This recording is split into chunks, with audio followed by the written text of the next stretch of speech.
Hi, my name is Romero Brown, and I am excited to serve as your session facilitator. For more than 30 years, I've had the privilege and the honor to work with nonprofit organizations to help them strengthen their services to young people and to families. Through this series of micro learnings, you'll have the ability to gain valuable insights to help build the highest quality program possible. Please take notes as we go along the way and really enjoy this opportunity to take your organization to the next level.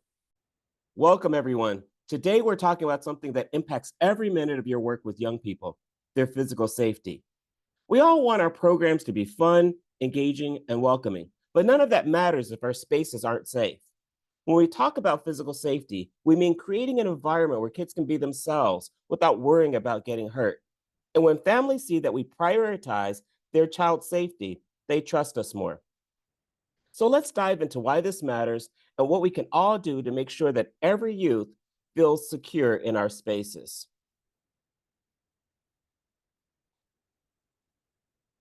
By the end of this session, you'll see why physical safety is a game changer for youth and their families.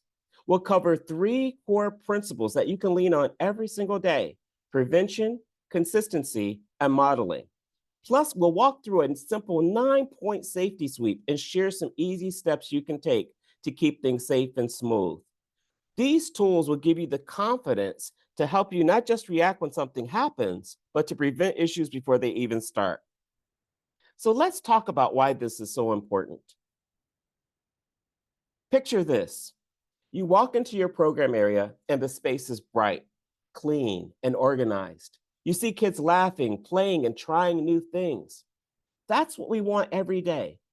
Safety is what makes this possible. When kids feel safe, they can relax, focus on learning, and have fun. They don't have to look over their shoulders worrying about tripping over clutter or getting hurt on broken equipment. And for families, safety is the number one reason they choose us. They trust us with what matters most: their children. So when we prioritize physical safety, we're showing youth and their families that we care. Now, let's talk about how we make safety happen, starting with these three important principles. A safe program doesn't happen by accident. It's built on three key principles that guide everything we do. Prevention is key. Think ahead, spot hazards before they become incidents. Things like backpacks in hallways, unsecured equipment, wet floors, these are all risks that we can address before anyone gets hurt. Consistency matters. Safety isn't something we just check once and forget. It's a daily practice. Building routines like checking exits, scanning for tripping hazards, and reminding youth of the safety rules. All of this creates a consistently safe environment.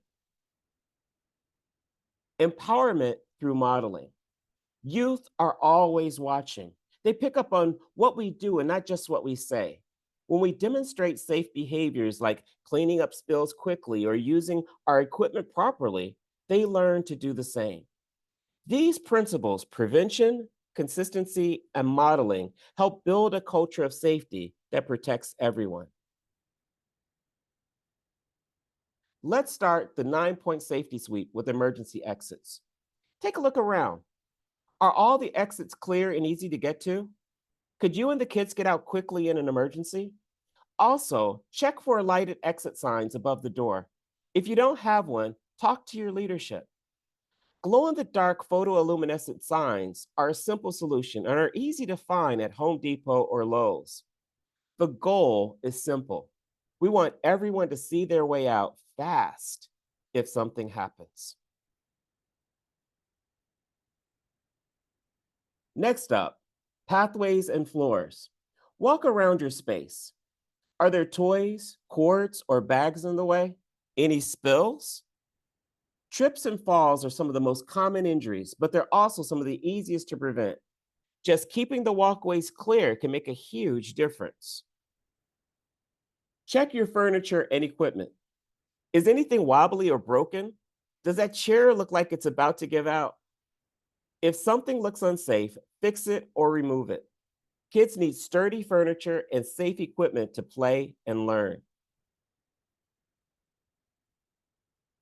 Everything has a place. Make sure youth know where every item belongs and encourage them to return things when they're done. End each session with a reset. Take 5 minutes for the group to clean up, check under tables, clear walkways, and put things back. And clean as you go. If there's spills, trash, or loose items, handle them right away to avoid accidents. An organized space is a safe space, and getting youth involved builds pride and responsibilities in keeping it that way. Now, think about those spaces you don't use every day, like storage rooms or closets. Are they locked? Are they secure? These spaces can be easy to forget, but if kids wander into them, they can get hurt. Make sure those doors stay closed and locked when not in use. Restrooms, pretty straightforward, but important. Check for wet floors. Is everything clean? Are the stalls working properly? Do they lock? Are the toilets flushing as they should? Make sure there's plenty of toilet paper, soap for hand washing, and a way for kids to dry their hands, whether it's paper towels or a hand dryer. Restrooms should be safe, well stocked, and functional so youth can quickly take care of their needs and return to their program activities. Temperature matters more than we sometimes think. Is it too hot? Too cold? Kids don't always speak up when they're uncomfortable. Check the thermostat. Adjust fans, heaters, or AC as needed to keep the room comfortable. Look up. Are any items stored in high places that could fall? It's easy to forget about overhead storage, but anything that falls, whether it's heavy or light, can cause injury. Avoid placing items on top of cabinets or high shelves and make sure that anything stored overhead is properly secured. If you notice a potential hazard, work with your team and find a safer storage solution. Outdoor spaces need a quick check every day. Is the playground equipment in good shape? Are there any broken pieces or trash? Look for hazards like glass or sharp items. Check the mulch. Is there enough to cushion falls? Look closely at the equipment. Are there frayed edges, rust spots, or gaps where a young person could fall? These small checks can prevent big accidents. A quick walkthrough before the kids go outside can prevent a lot of problems. Daily checks are important, but here are four more things to keep in mind every day. Supervise actively. Always keep your eyes on the group, especially in busy areas like playgrounds. Move around, stay engaged, and position yourself where you can see everything. Reinforce rules. Kids need reminders, and reviewing rules daily helps reinforce them. Make it fun with a call and repeat, songs, or raps. Whenever possible, involve the young people in creating their own rules and agreements. This gives them ownership and makes them more likely to follow through. Model good behavior. Show what safety looks like. If you pick up a piece of trash or walk instead of run, kids notice and they'll follow your lead. Involve the kids. Safety is a shared responsibility. Ask kids to help put away equipment or check for hazards. When they feel like they're part of the team, they'll be more invested in keeping the space safe. So let's take a look at what we've learned today. We've reviewed the importance of physical safety in youth programs and its impact on youth and families.